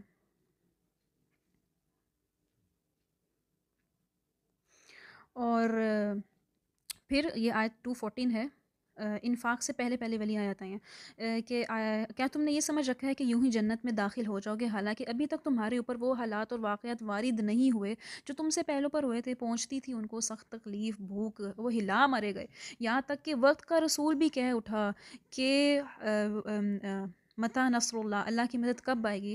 الا ان نصر اللہ قریب، جان لو، آگاہ ہو جاؤ کہ اللہ کی جو مدد ہے وہ قریب ہی ہے. یعنی قربانیوں کا ذکر کیا جا رہا ہے، کہ مینشن کیا جا رہا ہے کہ تمہیں لگتا ہے تم ایمان کی پیک پہ پہنچ گئے ہو، حالانکہ تمہیں ابھی تک اللہ نے آزمایا ہی نہیں ہے. اللہ نے تو ایسا آزمایا تھا. وَزُلْزِلُوا حَتَّى يَقُولَ الرَّسُولُ، یہ بہت بڑی اسٹیٹمنٹ ہے کہ اتنا ہلا ہمارا، یعنی کس لیول کی تکالیف ہوں گی، کس لیول کی پرابلمز ہوں گی کہ جو رسول ہے جو کہ صبر کی ایک امبوڈیمنٹ ہوتا ہے وہ بھی کہہ اٹھا کہ اللہ کی مدد کب آئے گی. پھر یسألونک ماذا ينفقون، یہ آپ سے پوچھتے ہیں کہ ہم کیا خرچ کریں. تو فرمایا یعنی پھر کہ فللوالدین والاقربین والیتامى والمساکین، سب سے پہلے تو تم اپنے قرابت داروں پہ خرچ کرو گے، پھر جو یتیم اور مسکین ہے پھر ان کی باری آتی ہے. انفاق کی آیات آئی ہیں. اور اس کے بعد یعنی سیکوینس میں اگر دیکھیں تو جنگ کی بات آتی ہے، جنگ تم پہ فرض کی گئی ہے. تمہیں ابھی جو ہے کوئی چیز بری گزرے، وَعَسَىٰ أَن تَكْرَهُوا شَيْئًا وَهُوَ خَيْرٌ لَكُمْ، تمہیں ابھی کوئی چیز گناہ گزر رہی ہے، ہو سکتا ہے تم کسی چیز کو پسند کر رہے ہو، وہ تمہارے لیے خیر ہو. وَعَسَىٰ أَن تُحِبُّوا شَيْئًا وَهُوَ شَرٌ لَكُمْ، اور تم کوئی چیز پسند کر رہے ہو لیکن وہ چیز تمہارے لیے شر ہو، بری ہو. وَاللَّهُ يَعْلَمُ وَأَنْتُمْ لَا تَعْلَمُونَ، دیکھو اللہ جانتا ہے، تم نہیں جانتے. اس میٹر میں انسان کو اپنے آپ کو سبمٹ کر دینا چاہیے اللہ تعالیٰ کی رضا کے سامنے، اپنے آپ کو بچھا دینا چاہیے. کوئی چیز سمجھ میں نہیں آ رہی آپ کو، زیادہ کوشچن نہ کریں. بنی اسرائیل کی جو مین پرابلم تھی وہ یہی تھی کہ وہ ہر وقت کویسچن مارک بنے رہتے تھے. پچھلے پارے میں یہ چیز ہم نے بڑی ڈیٹیل سے دیکھی ہے کہ ہر چیز میں سوال پوچھنا, ہر چیز میں کویسچن پوچھنا, ہر چیز میں پوائنٹس نکالنا, تفصیل میں, ڈیٹیل میں جانا, جو چیز کنسرن نہیں کرتی اس بات کے پیچھے لگ جانا, ٹو میں لگ جانا, یہ بہت ایک بری چیز ہے. اور یہی چیز ان کو لے کے ڈوبی ہے. آپ نے دیکھا کہ بقرے کے ذبیح کے کا جو ٹائم آیا تھا تب ان کا کیا حال ہوا تھا. پھر وہ ڈھونڈتے رہ گئے, ویسے گئے, اینڈ پہ جا کے ان کو مل ہی گئی. اور اتنی محنت, جتنے سوال پوچھے اتنی اپنے آپ کو مشکل میں کیا. آپ کے سامنے حالات میں اگر پرابلم آ رہی ہے, آپ کے سامنے اگر کوئی سچویشن ایسی بن رہی ہے, آپ کو سمجھ میں نہیں آ رہا ہے کہ یہ کیوں ہو رہا ہے, اور آپ بار بار اسی چیز کو سوچ رہے ہیں کہ میرے ساتھ کیوں ہو رہا ہے, تو یہ چیز آپ کو مزید ولنریبل کرے گی, یہ آپ کو مزید ایگزاسٹ کرے گی, مزید آپ کو ٹینشن دے گی. جتنا آپ اس چیز کے بارے میں سوچیں گے وہ چیز اتنی آپ کو کھا لے گی, اتنا آپ کے وجود کو نوچتی جائے گی. تو جب سمجھ میں نہ آئے تو اس کو اللہ پہ چھوڑ دیں. ٹھیک ہے, ہو سکتا ہے آپ ابھی چاہ رہے ہیں کہ یہ چیز ایسے ہو جانی چاہیے تھی, لیکن وہ نہیں ہوئی, وہ اللہ کی مرضی سے ہو گئی ہے, یا پھر اللہ نے حالات کو آپ کے پرسپیکٹیو سے نہیں اس کو اینگل کیا, اس کو چینج کیا. تو اس پوائنٹ پہ ایسا رویہ کوشش کرنی ہے کہ ہم نے اختیار کرنا ہے کہ زیادہ کوسچن نہیں کرنا. بس ایک شکوہ, انما اشکو بثی و حزنی الی اللہ, بس اللہ سے ایک شکوہ کر لیا, ایک بات کر لی, دل کا حال کہہ دیا, بس. بات کانسٹنٹلی اس چیز کے پیچھے پڑ جانا تو یہ ایک بہت ڈینجرس سی عادت ہوتی ہے. اور مومن کے لیے تو یہ چیز بالکل بہت مہلک ہے, کیونکہ وہ پھر ایمان میں نا ایک تذبذب آ جاتا ہے. انسان جتنا سوچتا وہ پھر ایک پوائنٹ پہ ایسے آتا ہے کہ سارا کچھ ہی غلط ہے. تو یہ ایک بہت ایک ڈینجرس اسٹیٹ ہے ٹو بی ان. تو کوئی چیز ایسا ہو سکتا ہے کہ ابھی آپ کو ناپسند ہے لیکن وہ آپ کے حق میں بہتر ہے, اور کوئی چیز آپ کو نہیں پسند, اور کوئی چیز آپ کو پسند ہے وہ آپ کے حق میں بہتر نہیں ہے. اللہ تعالیٰ جانتے ہیں, آپ نہیں جانتے, ہم نہیں جانتے. تو اللہ نے یہاں پر ایک رول سیٹ کر کے دیا ہے. یہ آرٹیکل نمبر 6 ہے ہمارے فیتھ کا, قدر, اللہ تعالیٰ کی جو ڈکری ہے, اللہ تعالیٰ کا جو نظام ہے, جو ڈیسٹنی ہے, اس پر یقین, اس پر ایمان رکھنا. اور آگے جیسے جیسے ہم لوگ چلتے جاتے ہیں کہ بشارتیں مل رہی ہیں کس کو, والذین ہاجروا وجاہدوا فی سبیل اللہ اولئک یرجون رحمت اللہ, کہ جو لوگ ہجرت کرتے ہیں, جہاد کرتے ہیں اللہ کی راہ میں, ان کے لیے اللہ تعالیٰ کی رحمتیں ہیں, ان کی بات کی جاتی ہے. پھر شراب کی جو میں بات کری تھی نا, شراب اور جوئے کی حرمت آتی ہے.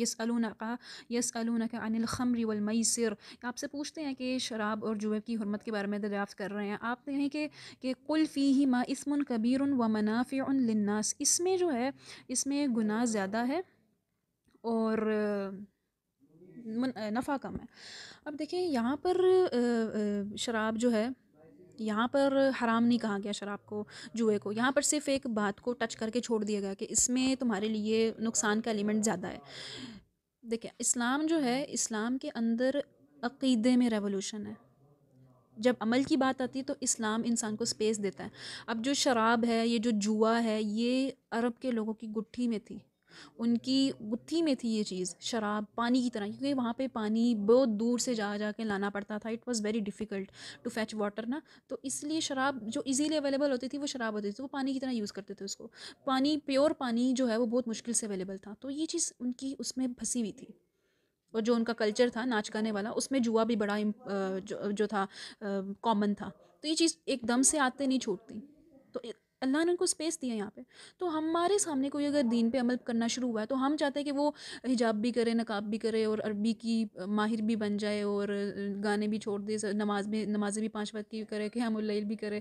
ہم اگلے سے یہ ایکسپیکٹیشنز لگاتے ہیں, حالانکہ یعنی اس کا مطلب یہ کہ ہم نے دین کی روح کو نہیں سمجھا, اگلے کو سپیس نہیں دینی. ہم چاہتے ہیں کہ اگلا ہمارے مطابق, یعنی اگر وہ آ رہا ہے دین کی طرف تو ہم اس کو دھکے مار کے نکال ہی دیں, اتنی ایکسپیکٹیشنز رکھ کے.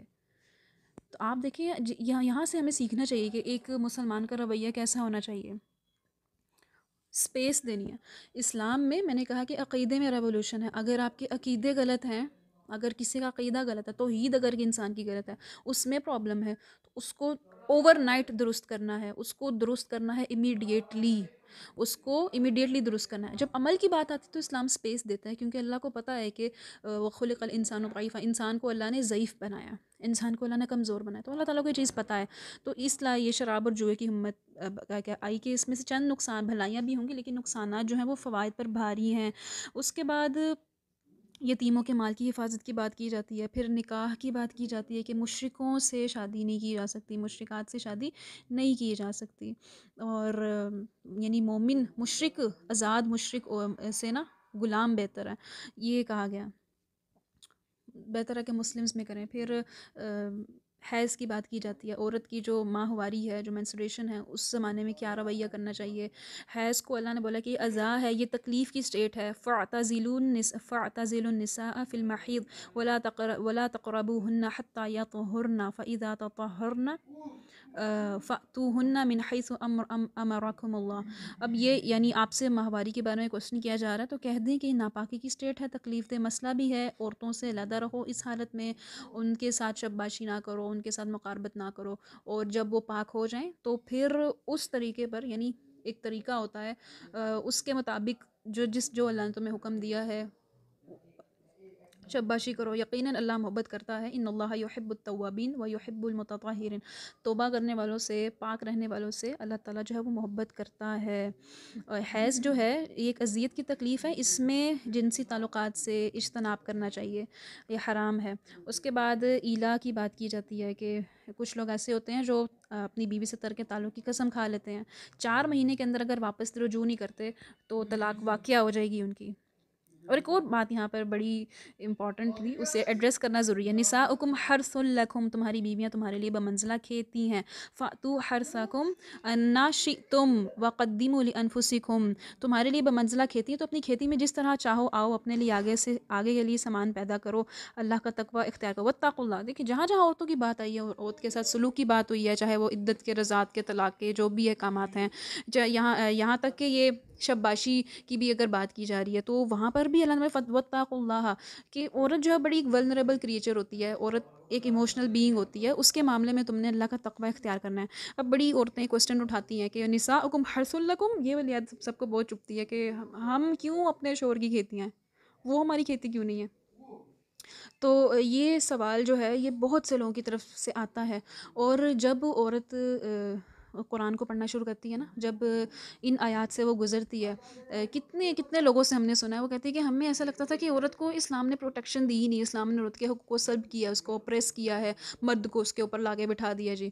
لیکن انہوں نے جب خود سورۃ البقرہ پڑھی یا سورۃ نساء پڑھی تو انہوں نے کہا کہ نہیں، اللہ تعالیٰ نے کتنی پروٹیکشن دی ہے عورت کو، کتنی، یعنی واتقوا اللہ واعلموا انکم ملاقوہ، اللہ سے ملاقات کو تمہیں یقین ہے تو یہ تم نے تقوی اختیار کرنا ہے ان کے معاملے میں، تم نے زیادہ زیادتی سے کام نہیں لینا، تم نے ان پر ظلم نہیں کرنا، آگے ہم دیکھیں گے۔ تو یہ جو سوال کیا جاتا ہے کہ مرد کو درجہ کیوں ہے اور عورت کو اتنا وہ سپریس کیوں کیا گیا ہے، یہ اگر کوئی عورت بیٹھتی ہے قرآن کھول کے اپنے سامنے اور اس کو پڑھنا شروع کرتی ہے ہدایت کی نیت سے، تو پھر اس کو واقعی سمجھ میں آئے گا کہ میری پروٹیکشن کا سامان زیادہ کیا گیا ہے، اللہ تعالیٰ نے میرے بہاف میں بہت زیادہ بات کی ہے۔ اس کے بعد، اور جیسے کھیت بھی ہوتا ہے نا، کھیت کی کیا کہتے ہیں اسکالرز اس طرح سے بھی سمجھاتے ہیں کہ کھیت کی حفاظت بھی کی جاتی ہے، تو عورت کو اللہ تعالیٰ نے پروٹیکٹر جو ہے مرد دیا ہے، تو عورت کی حفاظت اسی طرح سے جیسے کسان کو اپنی کھیتی سے بڑی محبت ہوتی ہے، اس کو بہت محبت ہوتی ہے اپنی کھیتی سے، اس کی وہ بہت نورشمنٹ کرتا ہے، کوئی اس پر وہ اکڑ کر نہیں چلتا، آرام سے چلے گا، دھیان سے چلے گا، جہاں پر کراپس ہیں، جہاں پر یعنی اس کی فصل ہے، وہاں سے بڑا دھیان سے گزرے گا۔ تو یعنی یہ کہ بہت خوبصورت سا پیرابل ہے اگر اس کو دیکھا جائے تو، مردوں کو عورتوں کی ویسے ہی حفاظت کرنی ہے، بہت احتیاط سے، بہت یعنی کانچ کی طرح سے کام کرنا ہے۔ تو یہ معاملہ جو ہے یہ بہت سینسٹیو ہے، جس کو غلط اینگل دیا جاتا ہے لبرل طبقے کی طرف سے۔ اللہ کے نام کو تختہ مخش کا نہ بنا لو اپنی قسموں کے لیے کہ بھلائی نہ کرو گے، پرہیزگاری نہ کرو گے، اور لوگوں کے درمیان صلح نہ کراؤ گے، اور اللہ سننے والا ہے، جاننے والا ہے۔ اس کے بعد اب یہاں پر جو ہے اللہ تعالیٰ مؤاخذہ نہیں کرے گا تم سے تمہاری بے معنی قسموں کا، ان کی بات کی جا رہی ہے جو تم عزم اور ارادے کے بغیر کھا لیتے ہو۔ ان کا کلچر تھا واللہ واللہ تو اللہ بولتے رہتے تھے، ان کے تکیے کلام میں تھا، اس کا مؤاخذہ نہیں کیا جائے گا، لیکن جو دل ارادے سے کی گئی ہو قسم اس کا مؤاخذہ کیا جائے گا۔ اس کے بعد جو ہے طلاق کی بات کی جاتی ہے کہ فی زمانہ جو ہے اختلافی موضوع ہے، یہ مل جل کر تم نے رہنا ہے، اگر تم سے نباہ نہیں ہو پاتا تو آپس میں یعنی مل جل کے، یعنی جو ذمہ دار ہیں نا، جو بڑے ہیں، ان کے تھرو تم معاملات کو درست کرنے کی کوشش کرو، اگر نہیں ہوتا تو پھر جا کے طلاق جو ہے اس کی وہ بنتی ہے۔ اور اگر سے نشوز کا خطرہ ہے، عورت سے سرکشی کا خطرہ ہے، یعنی اس کا دل کسی اور کی طرف مائل ہو رہا ہے جس سے خاندان تمہارا ٹوٹنے کا خدشہ ہے، تمہارا گھر ٹوٹنے کا خدشہ ہے۔ بعض عورتیں ایسی ہوتی بھی ہیں، عورت یا تو اپنے آپ کو جھکاتی ہے تو بہت جھکا دیتی ہے، یا تو اگر ریبیلین پہ آتی ہے تو بہت ریبیلیس ہو جاتی ہے۔ عورت کو نا معتدل رہنے میں بہت پرابلم ہوتی ہے، اور یہ ایک بہت ٹرکی چیز ہے، ایک ایسی نیچر ہے عورت کی جو اگر وہ سمجھ لے تو اس کو اپنی پوزیشن، جو بھی پوزیشن پہ وہ ہے، جس جگہ پر بھی اللہ نے اس کو رکھا ہے، تو وہ اس کو ایکسیپٹ کر لے گی اچھی طرح سے۔ جب عورت بیلنس کا رویہ اختیار نہیں کرتی تو وہ ان دو ایکسٹریمز پر چلی جاتی ہے۔ اسی لیے کہا گیا کہ عورت جو ہے وہ تھوڑی سی مرد کی نسبت اگر میں کہوں کہ لیس انٹیلیجنٹ ہوتی ہے۔ عورت کے اندر تھوڑی سی یہ چیزوں کو پرسیو کرنے کی لاجیکل ڈیسیجن میکنگ جو ہے یہ تھوڑی سی کم ہوتی ہے مردوں کی نسبت۔ اس لیے جنگ میں جاتے ہیں، مرد فیصلے کرتے ہیں، گھر کی ذمہ داری، باہر کے فیصلے مرد کو اللہ نے دی، کیونکہ اس کو اللہ نے کیپیسٹی دی ہے، کمپیٹیبلٹی دی ہے۔ اب یہ نہیں ہے کہ عورت جو ہے اس کو بالکل ہی حقیر کہہ دیا میں نے، نہیں، عورت کی اپنی ایک رسپانسبلٹی ہے، اس کے اندر جو آکسیٹوسن کا جو اللہ تعالیٰ نے ایک ہارمون رکھا ہے، یعنی محبت کیسے دے، محبت خود دینا بھی بہت بڑا کام ہے۔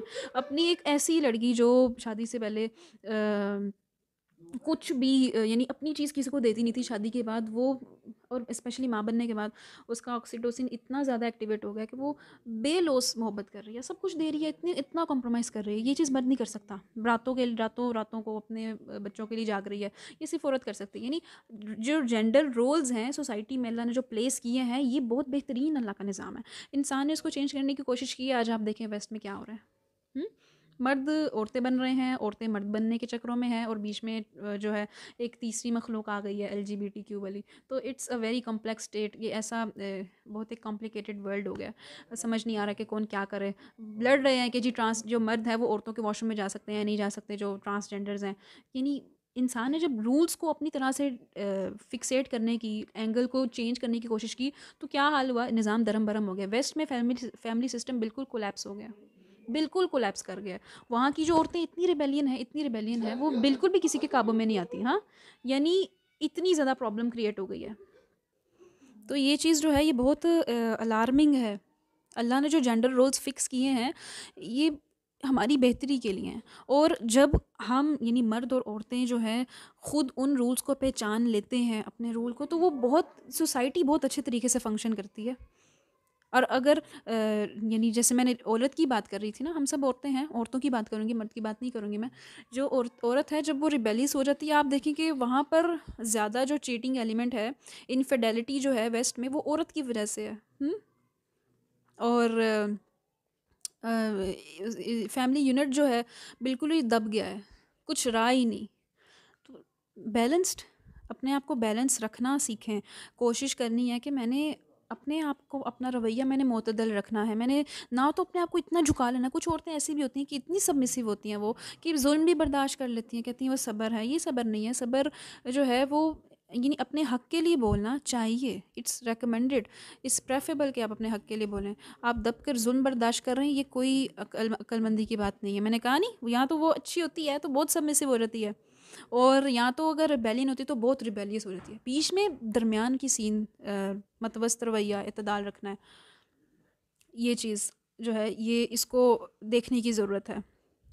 اس کے بعد جو ہے یعنی اگر پھر بھی تمہارا نباہ نہیں ہوتا تو ایام جو حیض ہے اس کو چھوڑ کر اپنے گھر میں ان کو رکھ کر ایک طلاق دے دو۔ اگر 3 مہینے میں رجوع کر لیتا ہے تو ٹھیک، ورنہ طلاق جو ہے وہ واقع ہو جائے گی۔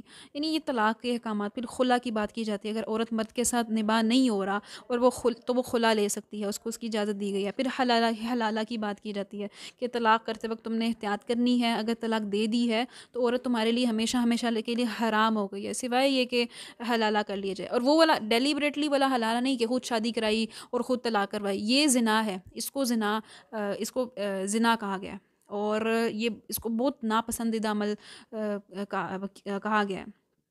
اور یہ چیز آج کل بہت کامن ہے. نیچرلی ایسے ہو کہ کسی کی طلاق ہوئی ہے، اس کی پھر نیچرلی کسی سے شادی ہوئی ہے، پھر یا تو اس کا شوہر جا کے مر جائے یا اس کو طلاق دے دے، کوئی بیچ میں ڈیلیبریٹلی نہیں، نیچرلی ہو سارا کچھ، تب پھر وہ عورت اس کے لیے حلال ہو سکتی ہے. دیکھیں کتنی کمپلیکس سی سچویشن ہے.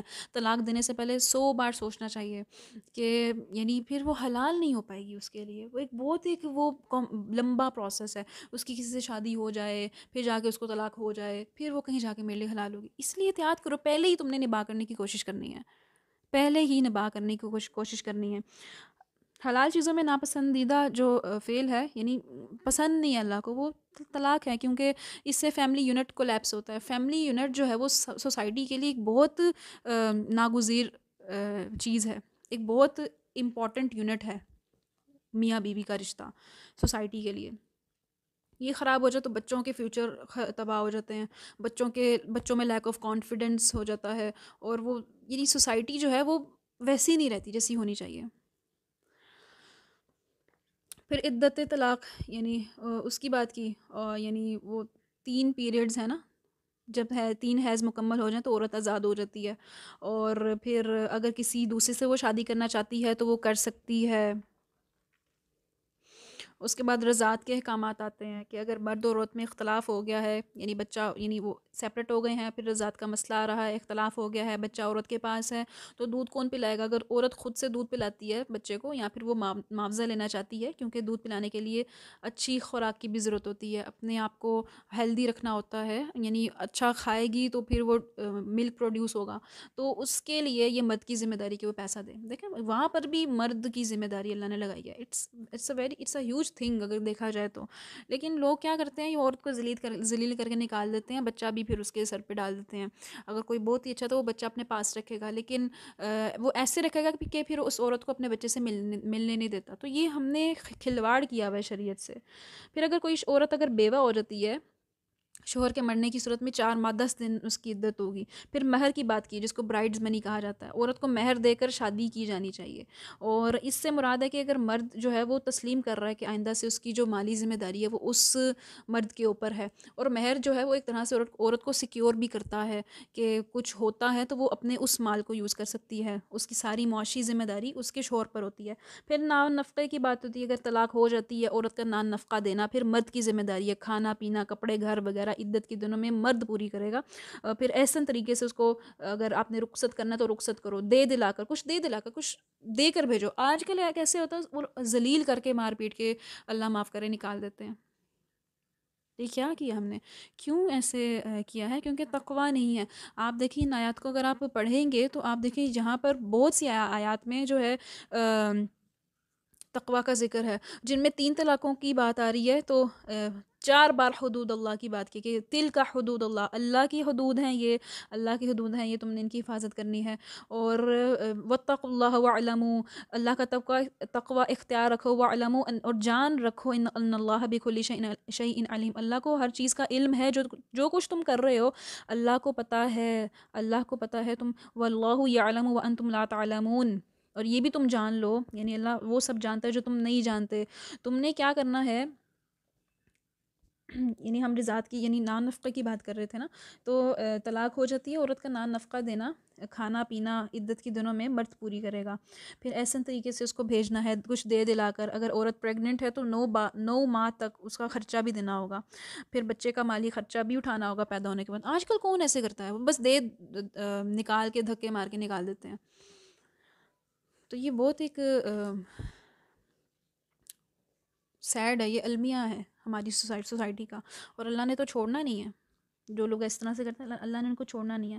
اگر ان لوگوں نے ان باتوں پر تم عمل کرتے ہو تو اللہ دونوں کے لیے رستوں کو کشادہ کرے گا، عزت دے گا، اس کا اجر بھی دے گا. تو یہاں پر ہماری شریعت کے احکامات جو ہیں وہ ختم ہوتے ہیں. اور پھر طالوت اور جالوت کا ذکر کیا جاتا ہے کہ ایک نبی تھے سیمویل کہا جاتا ہے ان کو. ان سے لوگوں نے جہاد کا یعنی بنی اسرائیل کے لوگوں نے جہاد کا مطالبہ کیا، تو انہوں نے ایک بادشاہ کو مقرر کیا طالوت. تو لوگوں نے کیا کہا کہ کس کو آپ نے مقرر کر دیا؟ تو نہ ان کے پاس پیسہ ہے نہ ان کے پاس دولت ہے. یعنی بنی اسرائیل جو تھے ان کی نظر جو تھی ان کا جو لینز تھا وہ مادی لینز تھا، وہ دنیا کو مال کی دولت کی اینگل سے دیکھتے تھے. تو اسی لیے انہوں نے اعتراض کیا تھا کہ آپ نے یہ کس کو مقرر کر دیا ہے. تو اللہ تعالیٰ نے کیا کہا، یعنی ان کے جو نبی تھے، انہوں نے کیا بولا کہ جس کے پاس علم ہے، جسمانی قوت ہے، سکلز ہیں، تو وہ یہ کام کر سکتا ہے. یعنی جنگ کرنی تھی. کس سے جنگ کرنی تھی؟ جالوت سے جنگ کرنی تھی. جالوت سے جنگ کرنی تھی. اور جو ان میں جو نبی تھے، ساؤل کہتے ہیں، کچھ سیمویل کہتے ہیں، انہوں نے طالوت کو ان کا بادشاہ مقرر کیا تھا. بنی اسرائیل نے کہا کہ اس سے ہمارے اوپر کیوں آپ نے بادشاہ دیا، ہم اس سے زیادہ حقدار ہے کہ بادشاہت ملے. دیکھیں، خود سوال پوچھا ہے، سوال کا جواب ملا ہے، پھر آگے سے کاؤنٹر کوسچن کر دیا ہے. اس کوسچن مارک ہونے کی نشانی، یہ بیوقوفی کی علامت ہوتی ہے. اور تو اسے مال کی وسعت بھی نہیں دی. ہم کیوں آگے سے آبجیکشنز کر رہے ہیں؟ نبی کے سامنے اتنی ہمت ہے، اتنی جرأت کے ساتھ آبجیکشنز کر رہے ہیں. تو اللہ تعالیٰ نے کیا بولا، یعنی جو نبی تھے، انہوں نے کیا کہا کہ جو تم چاہو کہو، اللہ نے اس کو چن لیا ہے تم پر، اسے کشادگی عطا کی ہے، علم میں، جسم میں، دونوں چیزوں میں. اللہ جس کو چاہتا ہے اپنی بادشاہت دے دیتا ہے. اللہ بہت سمائی والا ہے، سب کچھ جاننے والا ہے، تمہیں نہیں پتا. تو یہ ان کی بات کی جاتی ہے. پھر یعنی ایک نشانی مقرر کی جاتی ہے کہ طالوت کی بادشاہت کی ایک نشانی یہ ہوگی کہ تمہارے پاس وہ صندوق آ جائے گا جو تم سے چھن چکا ہے، جو تابوت سکینہ کی بات ہے، جس میں تمہارے تسکین کا سامان ہے تمہارے رب کی طرف سے. اور تو یہ نشانی تھی. تو ان کو پھر فتح ہوئی بھی تھی. اور جب وہ طالوت اپنے لشکروں کو لے کر چلے تو انہوں نے کہا اللہ تمہاری آزمائش کرے گا ایک دریا سے، جو اس میں پیٹ بھر کر پانی پیے گا وہ میرا ساتھی نہیں ہوگا. اب وہ لشکر جو ہے وہ چلتے ہیں، ایک نہر سے گزرتے ہیں، تو طالوت نے بولا کہ صرف چند سپ آپ پانی پی سکتے ہیں، زیادہ پانی نہیں پینا، سیر ہو کے نہیں پینا. لیکن اب بنی اسرائیل تو بنی اسرائیل تھے، سب نے پیٹ بھر کے پانی پیا ہے سوائے چند لوگوں کے. تو بعض کتابوں میں 10,000 کا لشکر آتا ہے، اس میں سے پھر صرف 313 رہ گئے تھے، یہ کہا جاتا ہے. بعض کہا 313 پھر وہ جیت گئے تھے. چھوٹا جو لڑکا تھا اس میں ایک جوان لڑکا تھا 17 یا 16 سال کا، وہ داؤد علیہ السلام تھے، انہوں نے جالوت کو قتل کر دیا تھا. کتنی مرتبہ ایسے ہوتا ہے کہ قلیل لشکر جو ہے وہ کثرت والا پہ بھاری ہو جاتا ہے. جیسے غزوہ بدر کی مثال ہے، صحابہ صرف 313 تھے. صبر اور طاعت کا جذبہ ہونا چاہیے انسان کے اندر نا. تو انہوں نے مار بھگایا ان کو اللہ کے حکم سے، اور داؤد علیہ السلام نے جالوت کو قتل کر دیا. اللہ نے اسے سلطنت اور حکمت عطا کی اور جو کچھ چاہا اس سے سکھا دیا. اگر اس طریقے سے اللہ ایک گروہ کو دوسرے کے ذریعے سے دفع نہ کرتا تو زمین میں فساد پھیل جاتا. لیکن اللہ تو تمام جہانوں پر بڑا فضل کرنے والا ہے. تلک آیات اللہ نتلوہا علیک بالحق وانک لمن المرسلین. یہ اللہ کی آیات ہے جو ہم آپ صلی اللہ علیہ وسلم کو پڑھ کر سنا رہے ہیں حق کے ساتھ، اور یقیناً اے نبی علیہ السلام آپ اللہ کے رسولوں میں سے ہیں. پارے کا اختتام اس آیت پہ ہوتا ہے. تو ہم نے یہاں پر پھر کیا دیکھا کہ بنی اسرائیل کے اگر آپ دیکھیں تو آپ نے تقریباً پہلے پارے میں ان کا انٹروڈکشن دیکھا، پھر آپ نے ان کے جرائم کو دیکھا، پھر آپ نے دیکھا کہ اللہ تعالیٰ ایک نئی امت کو کھڑا کرتے ہیں، امامت کا منصب دیتے ہیں. وہ جو ہے وہ امت مسلمہ کو ملتا ہے نا. آیت نمبر 243 میں اللہ تعالیٰ امت وسط کہتے ہیں، 143 میں میرے خیال سے 143 میں امت وسط کہا جاتا ہے. نئی امت کو کھڑا کیا جاتا ہے، اس کو وہی انسٹرکشنز دی جاتی ہیں، پھر ایک ڈیٹیلڈ شریعت دی جاتی ہے. پھر اس شریعت کے بعد یعنی اس شریعت کے ساتھ ساتھ جو ہے تقویٰ کا، اگر میں اسپیشلی بات کروں تو رمضان کا جو میں نے آپ کو ٹرائنگل بتایا، رمضان، قرآن، روزہ، تقویٰ، ان سب چیزوں کو لنک کیا جاتا ہے. اور باقی جو احکامات ہم نے دیکھے، رضاعت کا، طلاق کا، بیوگی کا، مہر کا، نان نفقے کا، خلا ہے، حلالہ ہے، اور انفاق ہے، شراب، جوا، یتیموں کا مال، پیریڈز یعنی حیض، ایلا، اور رشوت، اعتکاف، یا پھر عورتوں کی حیثیت، عورتوں کا سٹیٹس، ان کے معاملے میں اللہ سے ڈرنا، حدود اللہ کی حفاظت کرنا، حج، جہاد، قصاص، وصیت، روزہ، یہ ساری چیزیں اس سیکنڈ پورشن میں ہم نے کور کی ہیں. تو پارے کا اختتام کیا جاتا ہے کس کے اوپر کہ آپ جو ہیں آپ رسولوں میں سے ہیں. تو جو جز 2 ہے اس کے اگر آپ اہم نکات کو دیکھیں، پارہ نمبر 2 کے جو اہم نکات ہیں، اگر میں ان کو صرف ایک نٹ شیل میں آپ کے سامنے رکھوں تو یاد رکھنا کہ دوسرا جو پارہ ہے، سب سے پہلے تو اس میں سب سے زیادہ دین اسلام کے احکامات اس کے اندر بیان ہوئے ہیں دوسرے پارے کے اندر۔ دوسرا قبلے کی تبدیلی سے سیکھنے کی بات کیا ہے کہ اللہ کی فرما برداری کی جائے گی، جس طرف اللہ رخ کرنے کا حکم دے گا اس طرف رخ کرنا ہے، چاہے وہ 5 نمازیں پڑھنی ہے، چاہے وہ روزہ رکھنا ہے، چاہے وہ حرام سے پرہیز کرنا ہے، چاہے وہ غیبت چھوڑنی ہے، چاہے وہ گالی گلوچ چھوڑنی ہے، جس طرف اللہ نے رخ کرنے کا حکم دیا وہاں پر رخ کرنا ہے۔ یہ تقویٰ کا تقاضا ہے۔ پھر سبقت کرنی ہے، دوڑ لگانی ہے، کس میں نیکیاں کرنے میں دوڑ لگانی ہے، نیکیوں میں سبقت حاصل کرنے کی کوشش کرنی ہے۔ اور رمضان نیکیوں کا مہینہ ہے، اللہ کو یاد رکھنا ہے، اللہ کو بھولنا نہیں ہے، اور اللہ کا شکر ادا کرنا ہے، شکر کی کیفیت پیدا کرنی ہے۔ شکر کرنا نعمتوں کو زیادہ کرتا ہے، اور اللہ جو ہے رحمت کرتا ہے ان لوگوں کے اوپر۔ جب بھی تکلیف آئے تو نماز اور صبر کے ساتھ مدد حاصل کرنی ہے۔ صبر صدمے کے آغاز میں ہوتا ہے، کوئی بھی تکلیف آئی ہے اس پہ انا للہ و انا الیہ راجعون، اپنے آپ کو اپنی یہ سوچنا ہے کہ یہ وقت بھی وقتی ہے، میں بھی وقتی ہوں، میں اللہ کے لیے ہوں، تو مجھے اپنے زندگی کو، اپنے افعال کو اللہ کی رضا کے مطابق ڈھال لینا چاہیے۔ حلال کھانے کی کوشش کرنی ہے، اللہ کا شکر ادا کرنا ہے، اللہ کی حدود کی حفاظت کرنی ہے، وہ سارے احکامات بیچ میں آ گئے۔ اور روزوں کے احکامات کا بھی ذکر ہے، اسپیشلی یہاں پر صرف یہاں پہ ہی ہیں میرے خیال سے روزوں کے احکامات۔ اور اللہ تعالیٰ خود کہتے ہیں، یعنی وَإِذَا سَأَلَكَ عِبَادِي عَنِّي فَإِنِّي قَرِيبٌ، خود کہہ رہے ہیں کہ مجھ سے دعا مانگو میں قبول کروں گا۔ ہمارا ٹارگیٹ ہے کہ دعا کو قبول کرنا ہے۔ آپ یہ بھی نوٹ کریں گے کہ رمضان شہر رمضان الذی، اس آیت کے بعد روزوں کا ذکر ہے، اور کتب علیکم الصیام، اس سے پیچھے تو تقویٰ کا ذکر ہے، تقویٰ، روزے، رمضان، اور ساتھ ہی وَإِذَا سَأَلَكَ عِبَادِي عَنِّي، دعا، ساری چیزیں یہ لنکڈ ہیں۔ تو ایک بہت خوبصورت اللہ تعالیٰ نے سیمیٹری کے ساتھ اس کو جوڑا ہے۔ اور ایک بہت خوبصورت دعا، ربنا آتنا فی الدنیا حسنۃ وفی الآخرۃ حسنۃ وقنا عذاب النار، اس کا تذکرہ جو ہے وہ اللہ تعالیٰ نے کیا کہ مومنین کی، یعنی یہ دنیا میں بھی بھلائی مانگو، آخرت میں بھی بھلائی مانگو۔ سبحانک اللہم وبحمدک، اشہد ان لا الہ الا انت، استغفرک واتوب الیک۔ السلام علیکم ورحمۃ اللہ۔